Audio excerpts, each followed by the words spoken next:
우리가 욥의 환난, 욥의 고통 알고 있습니다. 그런데 욥의 반전이 어디에서 있었는지 반전 지점을 놓치고 있었습니다. 욥이 인내함으로 그 정도로만 생각하고 있었습니다. 욥기의 반전은 그 무엇에 있지 않습니다.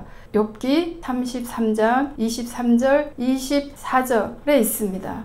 해석자, 중보자, 중재자 없음을 보시고 친히 하나님이 나타나십니다. 사람에게 중재자 없음을 보시고 하나님이 개입하십니다. 중재자 없는 그 사람을, 중보자 없는 그 사람을 긍휼히 여기사입니다. 욥이 그 많은 재산이 없어졌을 때도 하나님을 배반하지 않았습니다. 욥이 자식들이 죽었을 때도 하나님을 배반하지 않았습니다. 욥이 죽을 병에 걸렸을 때도 하나님을 배반하지 않았습니다. 욥의 인내입니다. 우리가 하나님 앞에 그 무엇도 아닌, 우리의 공로 아닌, 우리의 행위 아닌 오직 주 예수 그리스도를 믿는 믿음으로 들어간다고 하는 믿음은 받았습니다. 그런 구원은 받았다고 말을 합니다. 욥이 인내했습니다. 그런 말은 무슨 말입니까? 인내로 하나님으로 들어갔단 말입니까? 그러면 욥의 인내로 하나님 앞에 선 것 아닙니다. 욥의 인내로 하나님의 반전 시작된 것 아닙니다. 자, 하나님이 그 사람을 긍휼히 여기사.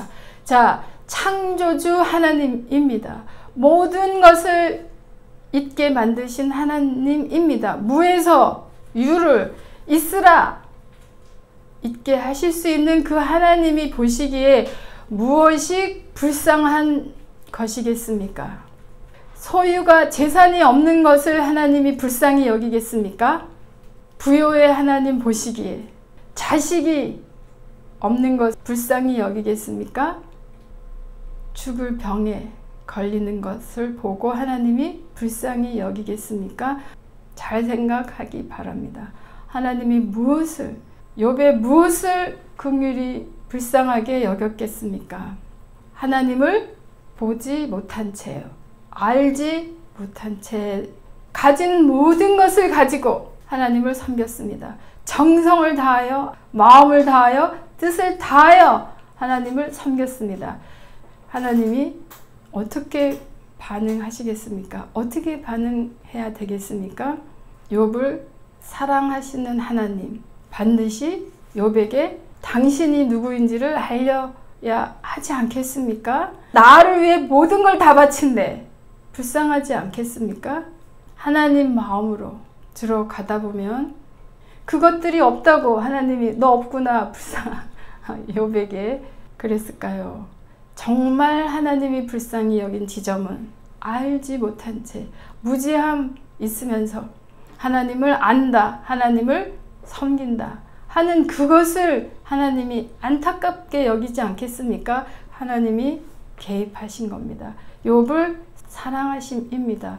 하나님의 사랑 때문에, 사랑하심 때문에 이 모든 이 욥기가 다 쓰여진 겁니다. 환난이라고 생각하는 것, 우리가 고통이라고 생각하는 것, 하나님의 사랑하심으로 오는 겁니다. 그런데 우리는 좋은 것만 사랑이라고 생각하기 때문에 하나님을 알지 못하면 하나님의 사랑의 손길을 우리는 계속 부정, 계속 거부, 이것은 아닙니다. 이것은 안 됩니다. 이것은 싫단 말입니다. 그렇게 반응할 수밖에 없습니다. 욥을 향하여 하나님이 어떻게 나타내셔야 되겠습니까? 욥을 사랑하시는 하나님 두고 보실 수만 없으셔서 이 모든 일이 일어난 것입니다. 욥이 이 경우에, 이 상황에 들어가지 않는다면 우리도 그렇게 생각하듯이 인내로 하나님 앞에 설 수 있다고 선함을, 의를 주장하지 않겠습니까? 중재자 없음. 욥의 그 답답한 상황을 허락하심으로 욥이 이제야 깨닫게 되는 겁니다. 하나님의 긍휼하심이 필요한 사람이구나 하는 그 지점, 그 답답한 상황에 욥이 어떻게 들어가겠습니까? 더 이상 사망으로, 구덩이로 내려가지 않게 하라. 내가 대속물을 얻었다. 대신 한 생명을 받았다. 욥이 가진 이 신앙, 우리와 동일한 신앙. 내가 가진 이 신앙, 욥도 가지고 있는 신앙. 하나님 앞에 서는 겁니다. 대속 되어주신 예수 그리스도. 벌써 욥기에 예수님이 욥기는 저기 창세기부터 먼저 쓰여진 욥기인데 예수 그리스도는 마태복음에 나오는 건데 이미 성경의 시작은 예수님, 성경의 마지막도 예수님의 혼인잔치 예수님. 그 예수 그리스도를 아는 만큼 내 속에서 내 삶에서 풀어지는 만큼의 믿음 생활을 해야 합니다.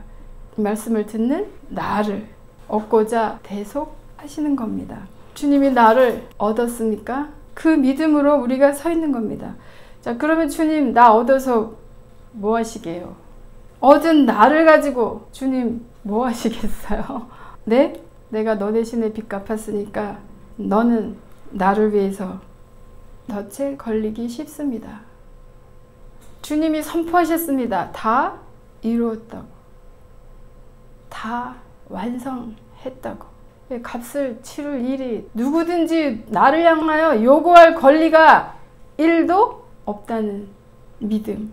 주님 바라시는 것, 내가 이루어놓은 완성시켜놓은 이 나라에서 같이 살자. 빛 안에서 살자. 살아라.